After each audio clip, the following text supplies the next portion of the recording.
You may be looking at your sweet pepper plants right now and thinking everything is going exactly as it should because the leaves are deep green, the stems are thick, and the plants look healthy from a distance.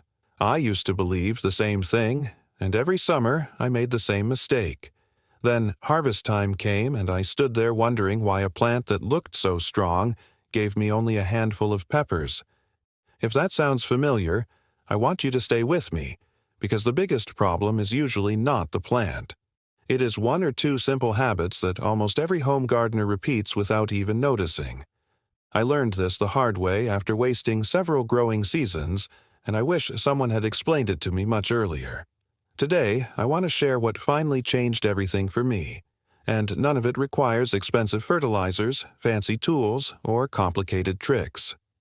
Most of these mistakes are so common that people think they are doing the right thing while they are quietly teaching the plant to grow leaves instead of peppers. That is why a beautiful pepper plant can become one of the most disappointing plants in the whole garden. I have seen neighbors proudly show me large, healthy bushes in July and then quietly admit in August that they harvested almost nothing. The good news is that sweet peppers usually give you plenty of warning before production drops. The signs are there, but most people never connect them to the real cause. Once you understand what your pepper plant is trying to tell you, everything becomes much easier, and you stop guessing. Over the next few minutes, I am going to walk you through 7 summer mistakes that steal peppers from otherwise healthy plants. Some of them look completely harmless, and one of them was taught to me many years ago by an older gardener who rarely bought anything for his garden, yet harvested baskets of peppers every season. I still use his simple method today because it costs almost nothing and it works year after year. Before we get to that old lesson, we need to start with the first mistake because if you keep making it, every other tip becomes much less effective, and that is exactly where most gardeners lose the biggest part of their harvest without realizing it. The first mistake is giving your pepper plants everything they ask for except the one thing they actually need. I know that sounds strange, but I have done it myself more than once. I watered on time, I fed the plants every couple of weeks, and I admired those large, dark green leaves.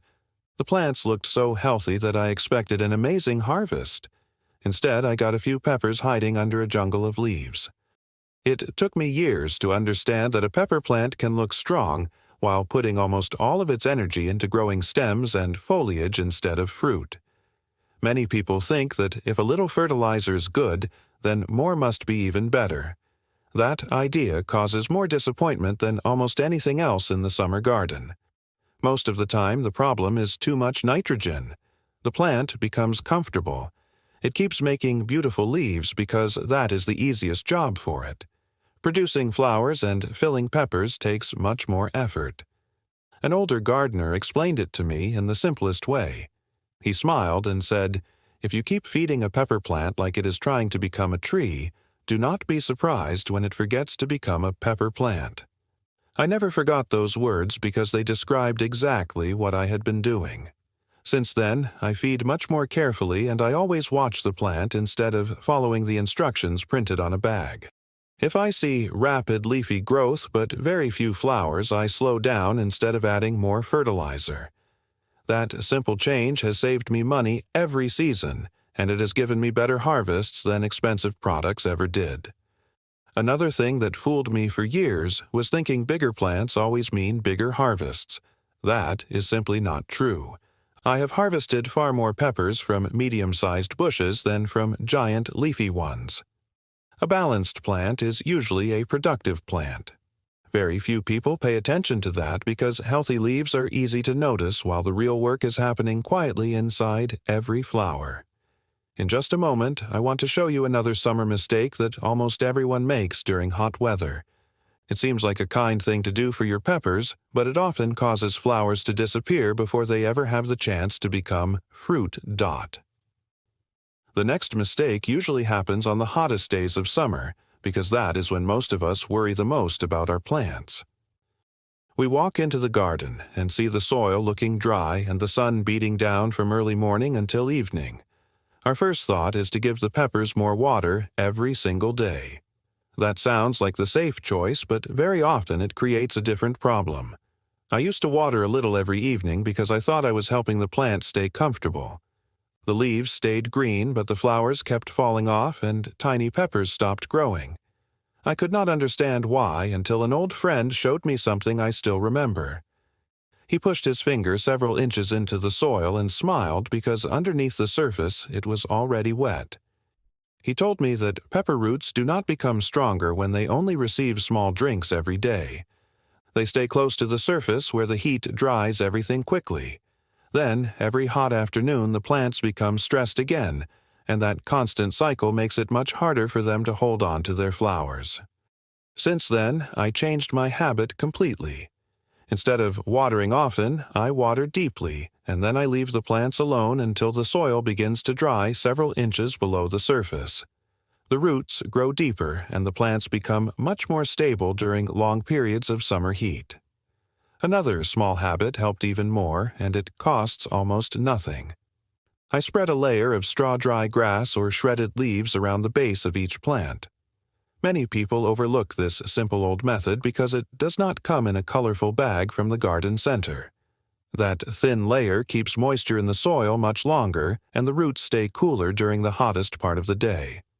I noticed that my pepper plants stopped struggling every afternoon, and they spent more energy growing fruit instead of simply surviving the heat. Most gardeners never connect watering habits with flower loss, but the two are closely linked.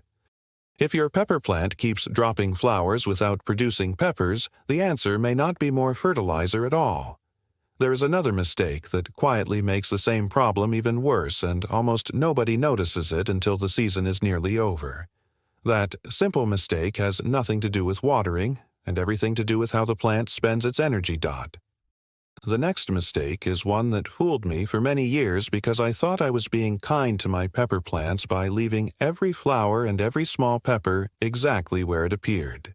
I believed that more flowers automatically meant more peppers. It sounds reasonable, but that is not always how sweet peppers work during the hottest part of summer. Sometimes the plant produces more flowers than it can actually support. It tries to do too much at once and ends up growing almost nothing to full size.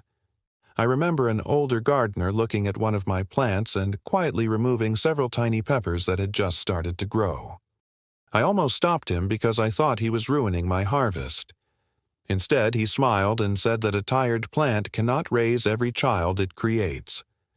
At first, I did not understand what he meant, but a few weeks later, the peppers that remained became larger, thicker, and much healthier than anything I had harvested before. Since then, I pay close attention to the condition of the plant instead of simply counting flowers. If I see a small plant carrying too many young peppers, I help it by removing a few of the weakest ones. It feels strange the first time, but the plant quickly rewards that decision.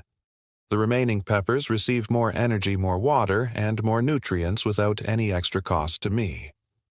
Another habit that made a surprising difference was removing a few leaves from the center of very crowded plants. I never strip the plant bare because those leaves are still feeding it. I only remove enough to let fresh air and sunlight reach the flowers and developing peppers. Very few gardeners do this because they are afraid of cutting anything from a healthy plant. I felt exactly the same until I watched how quickly the plants recovered. Better air movement helps reduce moisture around the leaves after rain or watering, and the flowers become much easier for bees and other pollinators to find. Sometimes the smallest changes produce the biggest improvements. You do not need expensive products to make that happen. You simply need to help the plant focus its energy where it matters most. There is another summer mistake that almost everyone repeats without realizing it, because it begins with good intentions and ends with peppers that stay small no matter how healthy the plants appear. That lesson completely changed the way I harvest my peppers, and I wish I had learned it much earlier. The next mistake is one that almost every gardener makes at least once because it feels completely natural to wait until every sweet pepper turns bright red before picking it. I used to do exactly the same thing because I thought leaving the peppers on the plant longer would always give me a bigger harvest. Instead, I was slowing the whole plant down without even knowing it. An experienced gardener explained something very simple to me many years ago. He said that once a pepper fully ripens, the plant believes it has finished its job. It has produced mature seeds, and it begins to slow down instead of making fresh flowers. That one sentence changed the way I harvest forever. Now I pick many of my peppers as soon as they reach full size while they are still firm and green. They are perfect for cooking, and the plant quickly responds by producing another round of flowers instead of resting. I still leave a few peppers to ripen into their beautiful yellow, orange, or red colors because they become sweeter and I enjoy them fresh. The difference is that I no longer wait for every single pepper to change color. That small adjustment keeps the plant working for much longer through the summer. Another thing I learned is that harvesting should always be gentle. Many people twist or pull the peppers by hand and accidentally damage the branches. Those small injuries may not seem important, but they force the plant to spend energy repairing itself instead of producing more fruit. I always use a small pair of clean scissors or pruning shears and leave a short stem attached to each pepper. It only takes a few extra seconds, but it protects the plant and makes the harvest much easier. Very few people pay attention to this little habit because they are excited to collect their vegetables as quickly as possible. I understand that feeling because I used to do exactly the same thing. The older I became, the more I realized that slow, careful work often gives the best results in the garden. You save money because healthy plants continue producing instead of becoming weak or damaged halfway through the season. There is one final summer mistake that is even easier to overlook because it has nothing to do with watering, feeding, or harvesting. It happens quietly every day while the peppers are growing, and once I corrected it, my harvest became more reliable than ever before. The last mistake surprised me more than any of the others because I could not see it with my own eyes. I kept looking at the leaves and the peppers while completely forgetting to look at the space around the plants. Sweet peppers need room to breathe just as much as they need water and sunlight. Years ago, I planted mine much closer together because I wanted to fit as many plants as possible into a small garden. At first, everything looked wonderful. The bed was full of green leaves and I felt proud every time I walked past it. Then the plants became larger and the branches started touching each other. Air could barely move through them and the flowers stayed hidden deep inside the thick growth. I noticed that the peppers remained smaller than usual, and some flowers simply dried up and disappeared. An older neighbor walked over one afternoon and said something I have never forgotten. He told me that when plants spend all day fighting each other for light and fresh air, they have very little energy left for growing good fruit. From that season on, I gave every pepper plant more space than I thought it needed. The difference was easy to see. Sunlight reached deeper into the plants. Bees found the flowers much more easily and the leaves dried faster after summer rain, which meant fewer problems later in the season. I also stopped planting tall crops where they shaded my peppers during the most important part of the day. Sweet peppers enjoy warm sunshine, but they do not like spending every hour competing with larger plants. Another simple habit became part of my routine. Every few days I walked through the garden without carrying any tools. I simply looked carefully at each plant. I checked under the leaves for insects. I looked for damaged flowers and I noticed changes before they became real problems. Those quiet walks often saved my harvest because small problems are always easier to solve than large ones. Most people only pay close attention after they notice something is wrong. By then, the plant has already lost valuable time. There is one final lesson that ties all of these summer mistakes together, and once you understand it, you stop chasing quick fixes and start working with the plant instead of against it. That simple change in thinking has given me better pepper harvests than any product I have ever purchased. When I think back to all the summers I struggled with sweet peppers, I realize the biggest lesson had very little to do with fertilizers, special products, or expensive equipment. It was about paying attention to what the plants were quietly showing me every single day. Once I stopped chasing quick solutions and started understanding the simple needs of the plant, everything changed. My pepper plants no longer looked beautiful without producing. They became reliable year after year, and every harvest reminded me that small habits repeated consistently always beat complicated methods. If you remember only one thing from this conversation, let it be this: a healthy-looking plant is not always a productive plant. Watch the flowers. Watch how the peppers develop. Watch the soil instead of the calendar. Give the roots a deep drink instead of many small ones. Feed with balance instead of excess. Harvest with care instead of waiting too long. Leave enough space for air and sunlight to do their work. None of these habits cost much money, and most of them cost nothing at all. They simply require a little patience and a willingness to let the plant guide your decisions. That is exactly how I learned from older gardeners who grew remarkable harvests long before shelves were filled with expensive garden products. They trusted observation more than advertising and simple routines more than complicated systems. I still follow those lessons because they continue to work.